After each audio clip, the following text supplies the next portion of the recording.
Serre France, premier réseau associatif de conseil et d'expertise comptable, présente les 10 étapes de la création.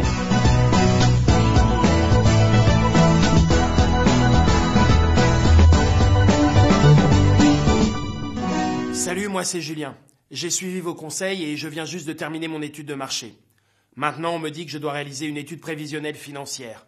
Ça n'a pas l'air évident. Donc je voudrais savoir si c'est vraiment nécessaire et à quoi ça correspond.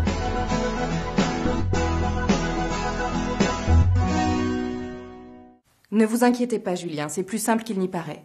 Concrètement, cette analyse a pour objectif de vérifier la viabilité de votre future entreprise. Laissez-moi vous expliquer. Tout d'abord, le plan de financement vous permettra de déterminer la somme d'argent nécessaire pour financer votre projet. Dans un second temps, il s'agit de savoir si l'entreprise va générer suffisamment de recettes pour couvrir toutes les charges. En d'autres termes, votre projet est-il rentable? Le compte de résultat permet de répondre à cette question. Puis, le plan de trésorerie vous indique si votre entreprise peut se permettre d'être à découvert en tenant compte des différés de paiement des clients. Ensuite, vous devez être en mesure de prévoir à quel moment l'entreprise va réaliser des bénéfices. C'est ce qu'on appelle le seuil de rentabilité. Enfin, le plan de financement à 3 ans vous aide à déterminer la solidité financière de votre projet et son évolution sur les premières années d'activité. Votre étude sera analysée point par vos partenaires pour juger de la viabilité de votre affaire. Prenez donc le temps de la bâtir avec soin.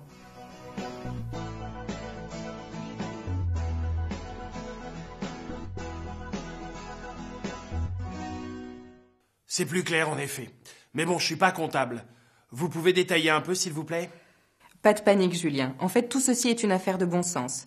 Il s'agit de traduire en termes financiers tous les éléments que vous avez réunis au cours des étapes précédentes. Si vous investissez dans du matériel, il vous faut de l'argent, donc des capitaux pour le financer. C'est un plan de financement initial.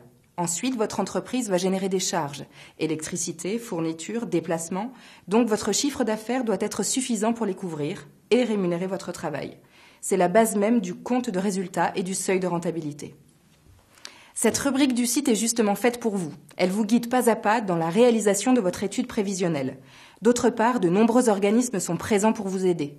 Les experts comptables, les CCI, les chambres des métiers ou les boutiques de gestion. N'hésitez pas à les contacter. À ce propos, le site de l'APCE possède une rubrique intitulée « Qui peut vous aider ?», où vous découvrirez un carnet d'adresses qui vous sera bien utile.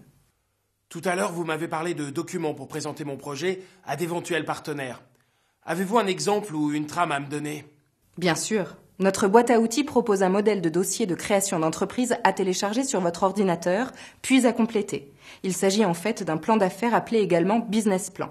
Il s'articule sur votre présentation personnelle, la description de votre projet, les résultats de votre étude de marché, le dossier financier et le montage juridique. Un autre service intitulé Mon projet en ligne vous permet de constituer facilement votre étude financière. Il suffit de créer un compte gratuitement sur le site et vous pourrez ensuite compléter le dossier à votre rythme. Tout est fait sur le site de l'APCE pour vous accompagner dans vos démarches. Profitez-en.